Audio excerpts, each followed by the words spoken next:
现在天暖和了，不知道您是否经历过这样的尴尬？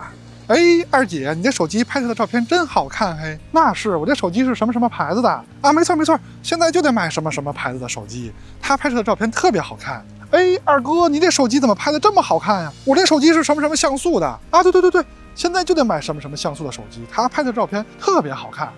哎，我突然觉得我们的节目是一个科普知识类的节目。就1分钟前，我身后还有仨人说：“哎，刚才有一人的手机拍的蓝天特别的蓝呢，我这怎么就拍不出来呀？啊，你得调像素啊，调像素啊，调像素管用吗？啊，当然管用了，这个调像素啊，什么。我在那儿拍照半天都按不下去快门。那今天就用2台1亿像素的手机 S22 Ultra 跟 Redmi K50 Pro 来聊聊像素的问题、方向的问题，还有您花的钱的问题。那这里大家可以先猜一下啊，这2台1亿像素主摄的手机在成像上是差距巨大呢，还是差不多呢？不过我可以先剧透一下，有惊喜哦，往后看有惊喜。哎，对了，有一点要说明啊，我手里的这台 S22 Ultra 可不是之前那台了，之前那台光学素质、边角画质确实是有问题的。那么这台呢，确实在这方面有所提升，只不过这点对于买了 S22 Ultra 的人来说，可能不是什么好消息。也许说明 S22 Ultra 的公差比较大，有的就是比较次，有的就是比较好，要么就是说最早出厂那批可能不好，之后的会好。那不管怎么说，之前我们拍摄的 S22 Ultra 的节目肯定不会删，那么它就代表了 S22 Ultra 最差的表现了。OK 吧，那下面我们就进入鼓励摄影环节，我们会用手机去拍摄一些摄影作品，希望你们也可以跟我们一样多出去拍摄好看的照片，就用这种最便携的摄影设备就可以了。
前面的照片就是这2台手机所拍摄的，希望可以激起您对手机摄影的兴趣，也希望可以在摄影方面给您一些新的思路、新的想法。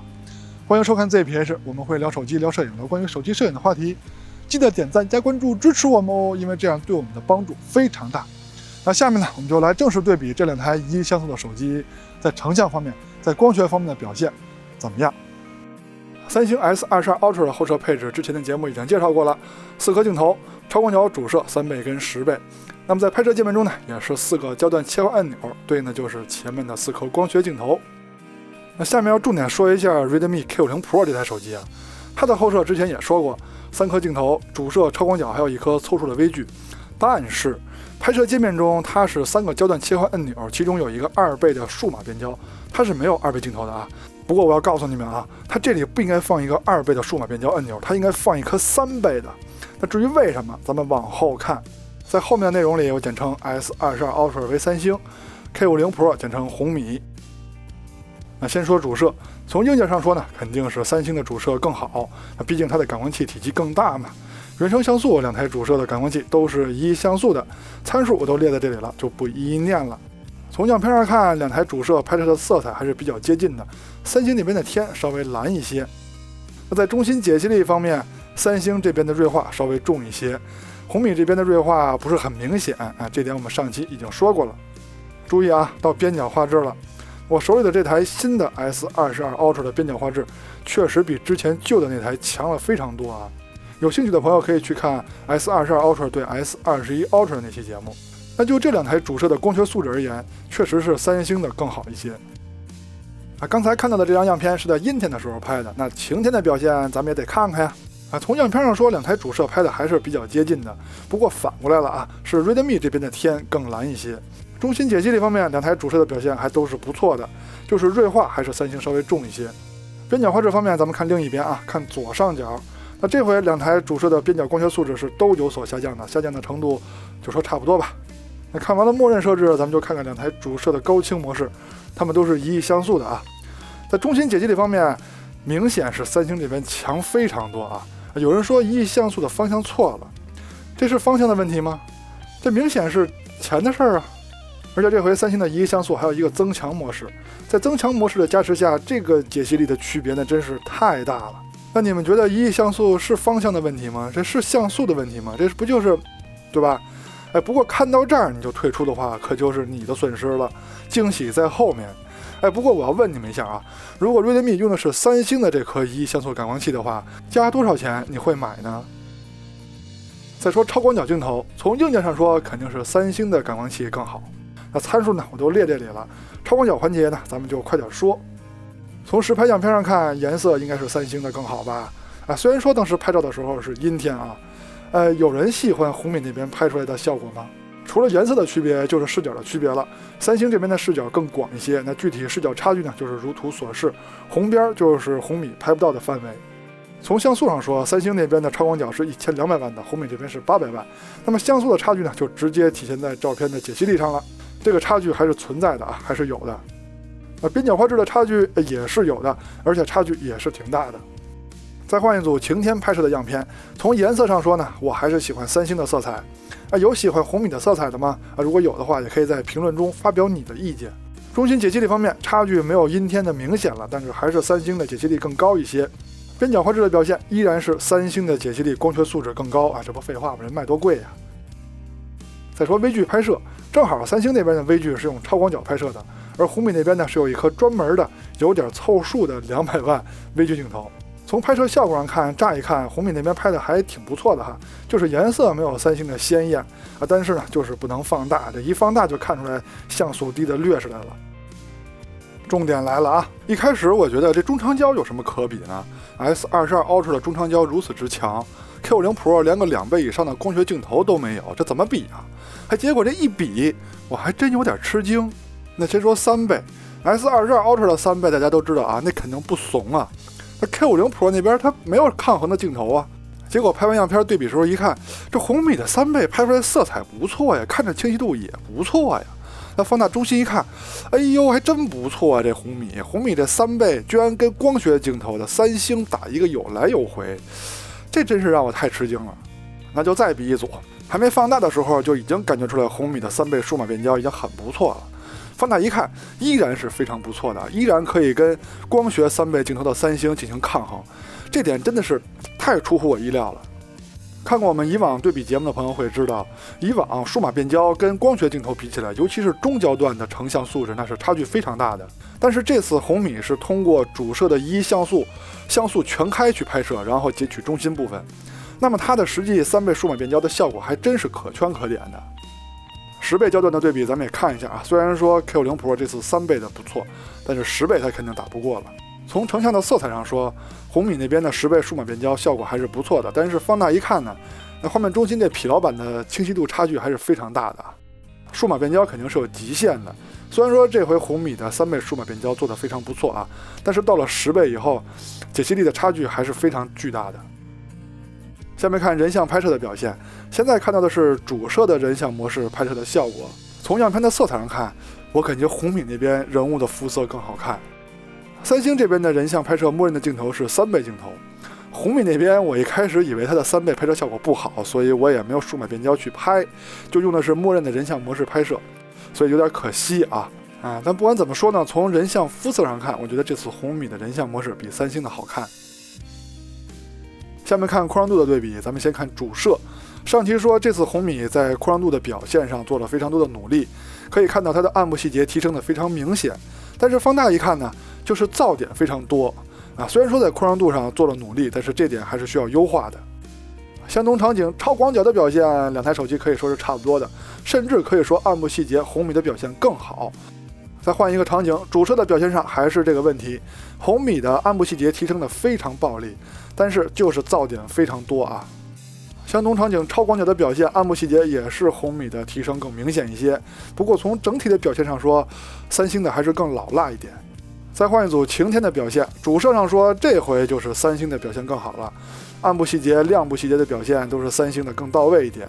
相同场景超广角的表现，两台手机还可以说差不多，但是需要注意的是，三星在保留亮部跟暗部细节的同时，还能营造出一种晃眼的感觉。这种晃眼的感觉在主摄上也出现过，在以往的对比中也出现过，所以这点红米还是需要优化的啊。再换一组晴天拍摄的样片，主摄上还是三星的更到位，超广角也还是三星的更好。还是那句话啊，红米还需要继续优化，继续努力。再看夜景模式的表现，这里继续表扬红米可以关闭自动夜景，这点非常好。在第一组大光比的场景中，主摄的表现上，无论是亮部细节还是暗部细节，都是三星的更好点。超广角的表现也是如此啊，亮部细节三星的表现更到位。但是到了第二组大光比的场景中，亮部细节的表现上，我感觉好像红米的还更强一点啊。虽然说暗部细节还是三星的更好。相同场景超广角的表现，两台手机做的都非常不错啊，就是暗部细节三星的更强。不过老实说，红米有这样的直出表现，我已经非常满意了。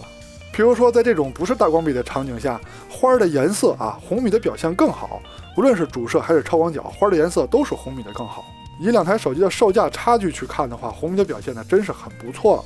但是真正的考验还得是极暗环境的夜景模式表现，比如说女流氓小巷场景，两台主摄的差距就比较大了。超广角的表现差距也是有的，祖传神树场景也是非常暗的，主摄的表现依然是差距很大的。我们看的不是亮度啊，看的是细节呈现。同样的，超广角的表现差距也是很大的。祖传神树 Pro 场景是最暗的场景，那三星的优势依旧保持得非常明显，主摄跟超广角都是三星的好。再看录像的表现，我们用的都是默认设置啊。先看主摄白天走路的防抖表现。虽然说防抖方面是三星的主摄更强一些，但是颜色我感觉是红米那边的更好，解析力两台主摄是差不多的。相同场景超广角的表现，视角上是三星那边更广，这一眼就能看出来。颜色跟清晰度两台手机表现的都还不错。现在是3倍录像的表现啊，颜色方面我感觉是红米的更好，只不过清晰度它就没有照相时候那么强势了，在解析力方面明显没有三星的强。10倍录像的表现就不用放大了，肯定是三星的更好，而且 Q50 Pro 这边最大的录像是6倍，而不是10倍。现在是主摄夜晚走路的防抖表现，两台主摄表现都还可以，但如果放大看的话啊，红米的清晰度更高，很多地方红米主摄的表现真的是让我很吃惊啊，它的表现非常不错。相同场景超广角的表现，三星这边虽然说在解析力上高一些，就是暗部细节更丰富，但是防抖我没想到是红米的更好。女流氓小巷就是录像最暗的场景了，红米的表现还是可圈可点的啊，防抖不错，清晰度也很高，就是亮度没有三星的强。在这个场景下，两台超广角的表现就比较一致了啊，都不怎么样。工业设计跟做工方面，这个没什么可说的，肯定是售价更贵的三星更好，它们之间的售价差距真是太大了。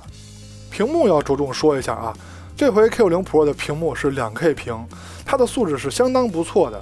虽然说在烈日下跟三星比还是有差距，但是日常使用的时候，细腻度、清晰度这些方面都是没问题的。所以这次屏幕绝对是 K50 系列的亮点。但是至于处理速度、游戏跑分啊这些，可能红米这次做的比三星还好，因为它的天玑9000评价还是很高的。不过呢，聊这样的节目已经非常多了，够你们看的了。我们是聊影像的节目，那么下面我们就来总结一下这两台手机在影像方面的表现。节目开头我遇到的尴尬，不知道各位有没有经历过啊？要说拍照好，光论品牌肯定是不行的，像素的多少肯定也不能决定成像的好坏，更不能决定色彩。这些问题我们以后慢慢做节目慢慢聊，但这次节目中都是1亿像素主摄的 Q50 Pro 跟 S22 Ultra， 主摄上的差距还是明显的，这肯定不是像素的问题，这就是钱跟成本的问题啊。但是红米的1亿像素它就没有意义了吗？当然不是。从中焦的对比中，你们就能看出来，这次红米的1亿像素主摄特别有意义。它的3倍数码变焦居然可以抗衡三星的3倍光学镜头，这是在我以往的对比中从来没有见过的。我相信这点肯定会让 K50 Pro 的用户开心。从这点上说，红米的移像素方向绝对没错，而且绝对实用。指出宽容度的表现上，红米的潜力很大啊，就是还需要继续在软件上打磨优化。夜景的表现上，在常用的城市夜景环境中 ，K50 Pro 的表现大家都看到了啊，很不错，没有被 S22 Ultra 拉开差距，值得肯定。当然了，极暗环境下的夜景模式表现差距还是有点大的。录像的表现也是 K50 Pro 的亮点，主摄的表现对比 S22 Ultra 可谓是十分优秀，某些场景在颜色上还能战胜 S22 Ultra 啊。不过这仅限于主摄啊。尤其是中长焦的录像表现，那还是远不如 S22 Ultra 的。那么，相信您完整的看完了这期节目，应该会在像素、方向还有前数的问题上，会有很多新的思考吧。OK， 到结尾了，希望上面的内容对您在选择方面有所帮助，也希望您能喜欢我们的节目，记得点赞加关注支持我们哦。我们下期节目再见，拜拜。